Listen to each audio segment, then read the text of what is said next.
my name is Alex. I'm your guide in the outbound sales world.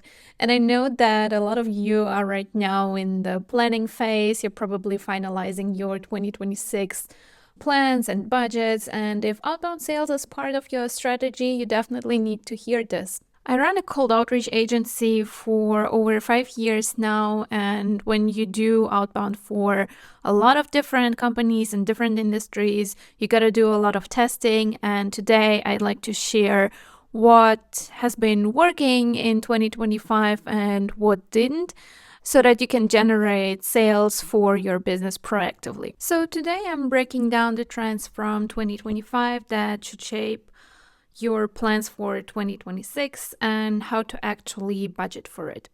Let's start with the data first.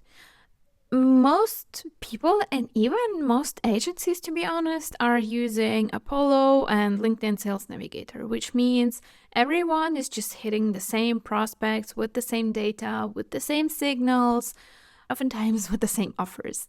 And in 2025, our campaigns that used custom data sources always outperformed the campaigns that were using data from Apollo or Sales Navigator. So the insight for data is you don't need more context, you just need better context that your competitor aren't already burning through. The second part is obviously deliverability. Most in-house teams fail here first. I see that now most companies buy email accounts and domains through resellers, even through your outreach tool like Instantly or Lemlist or Smartlead or whatever. I do not recommend doing this. I do not recommend any custom tech setup like custom SMTP and all those premium warm-up pools. You really don't need this. I think it's important to get the essentials right. So I would recommend to set up on Google Workspace email accounts and configure your DNS settings. So just do this. And then working with quality data, working with your copy and having a good offer does the rest. So you just need to get the foundation right. And then also do continuous deliverability monitoring, watch out for red flags, and you should be good.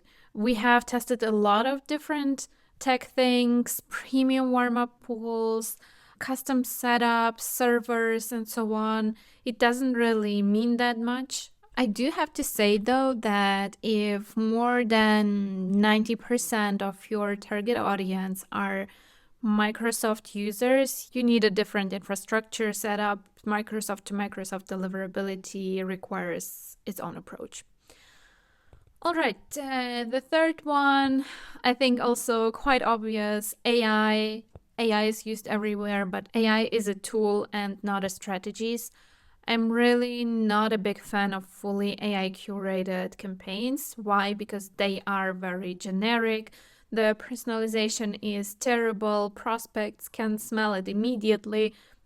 We use AI literally in every step of doing outbound, creating campaigns, setting things up, but those are custom scripts that we have built for ourselves, or they are fully personalized and built not only for each client, but also for every single campaign. And I'm saying that the personalization is generic because even when I build an AI script for a specific campaign for one of my customers, it takes us several iterations until we get to the point where we feel like, okay, this doesn't sound generic, this doesn't sound like AI. And to be honest, it's not really the case when you're using some tools that do everything together. Also, I have been saying this for the past probably 2 years now. Personalization is super overrated.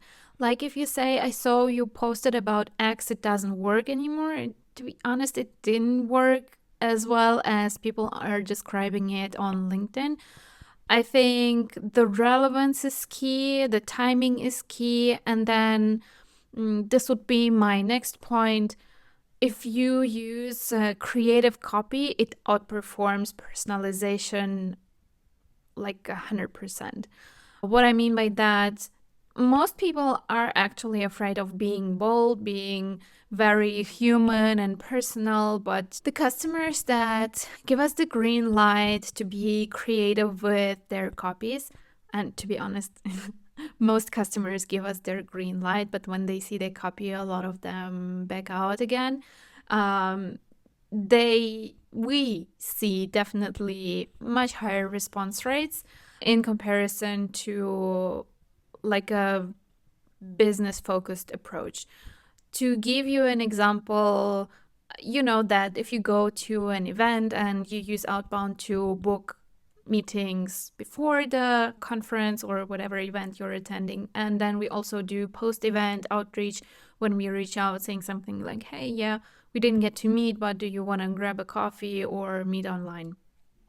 And then I always ask my customers and clients, what was something that stood out to you? And I don't want to hear anything like, well, AI is crucial in the workflows, blah, blah, blah.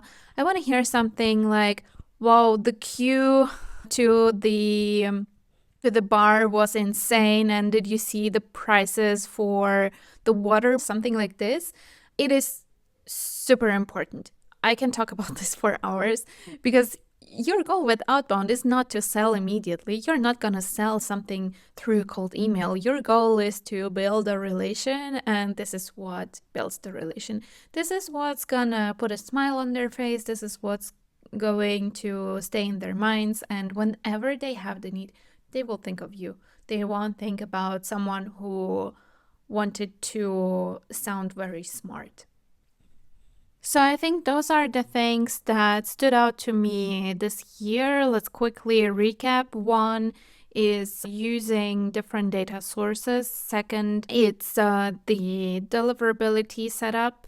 Third, it's using AI in every workflow to optimize, improve, speed up the existing processes, but do not automate anything that you don't know if it's working or not. The fourth is creativity for your... So how do you actually budget for this? Let me break it down for you into the decision points that actually matter. First question, obviously, should you build in-house or outsourced? Obviously, I am biased here. I would definitely outsource because to me, this industry is very dynamic the past 2 years, and you need someone who is keeping up with all the changes and updates. And in my experience, when I'm consulting companies that do it in-house, if they house employees usually don't keep up with this as agencies. But I would say if you have someone who can own deliverability, list building, campaign management full time, you can do it yourself, but you just need to make sure that this person is technical enough to deal with everything and that this person is really keeping up with all the updates that are going on. Okay, let's talk about the core budget categories. First is domains and infrastructure. Let's say you're sending 5,000 emails per month. I did the math. You're gonna spend around 130 US dollars on domains and emails. Now, domains, you buy them annually and emails monthly. The email would be around $90 monthly expenses. The next is the data sourcing. Apollo and similar tools, you would probably spend between $100 and $500 per month, depending on the seats and the tools. For custom data research or niche databases, you will spend between $500 and $2,000 per month. And this is where you separate from competitors using the same lists.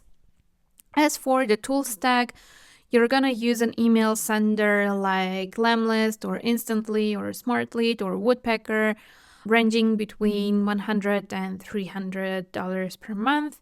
You need a CRM, which would be between $50 and $200 per month. Headcount or agency, either if you have an in-house SDR or a salesperson or you're doing it yourself. So the range can be really wild, like spending from $600 for a VA to $5,000 go-to-market engineer. It really depends on your setup, your needs, where you're at, and how you're gonna manage it. In terms of agencies, as I said, it can range from 2,000 to probably 10,000 US dollars per month. To sum it up, I would budget for a minimum of 3,000 US dollars per month if you want to do it right. And then obviously you can always go higher as you scale, as you introduce new approaches and tactics and are open for experimenting. But I think this is the entry point for a solid system. And I know that everyone is saying outbound is dead and that realistically the reply rates are dropping every year. But I still see and hear it from other businesses that outbound leads are still the cheapest in comparison to other sales channels. And before we end the video, here are some red flags that kill outbound budgets and what tanks most outbound programs. First of all, skipping deliverability setup and wondering why nothing lands. Second, buying too many tools upfront before you know what you need. I never ever buy annual subscriptions, even myself. Then expecting meetings in the first 30 days. Well, you will get some meetings, but it's not representative for your overall results. Running one campaign and calling it done when it doesn't work immediately. Sometimes you need to figure out what's working, who the best persona is, what the best approach is, and so on. And the last one, thinking out AI will do all the work for you. And if you need help with any type of outbound or lists or creative copywriting, feel free to reach out and we'll be happy to help.